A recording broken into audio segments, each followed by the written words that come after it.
I'm Dave, and this is Austin Eats. The other day, I braised a bunch of beef short ribs in red wine. The dish was fantastic, and I have a lot of leftovers. Today, I'm going to take some of that rib meat and make short rib ravioli. I'm going to finish that with a wild mushroom ragu. This dish is absolutely fantastic, and it's a great way to use short rib meat, and it's right here on Austin Eats.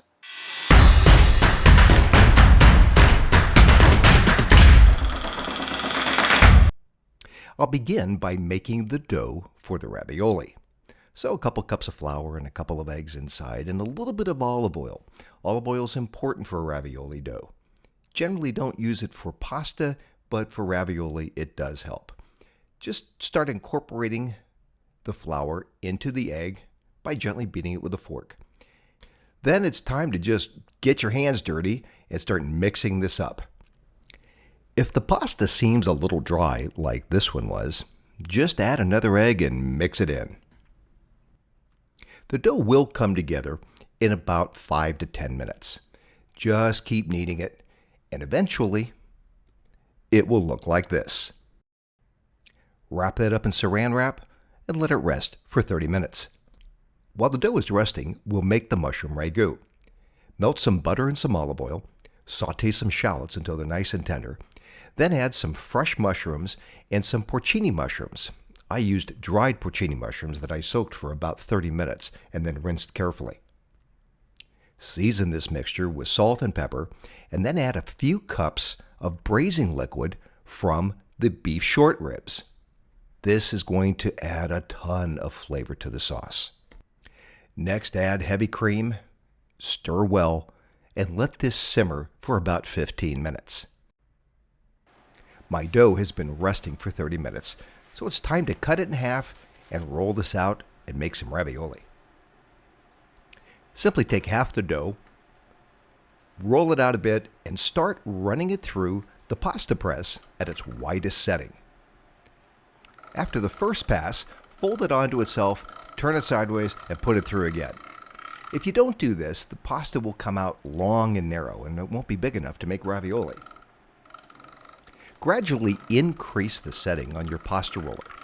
That will make each successive pass a little bit thinner.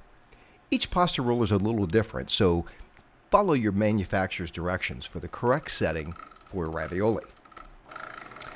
This is looking pretty good.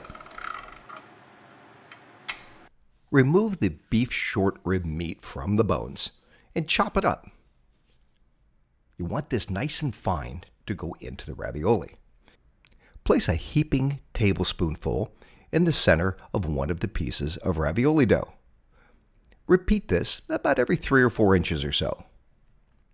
Then take another piece of dough, lay it on top, and press it down all around the filling. It's important to get a seal around the filling or they will just open up when you boil them. So press them down, make sure you've got a tight seal, and then cut them out. I use this neat little pasta cutter to just roll in between the ravioli and then trim off the outer edges. Perfect. Now place the sealed ravioli on a wire rack and let them rest for about 30 minutes. This is an important step to give the pasta time to set. If you cook it now, it will likely fall apart in the pot. 30 minutes later, they are ready to see some boiling water.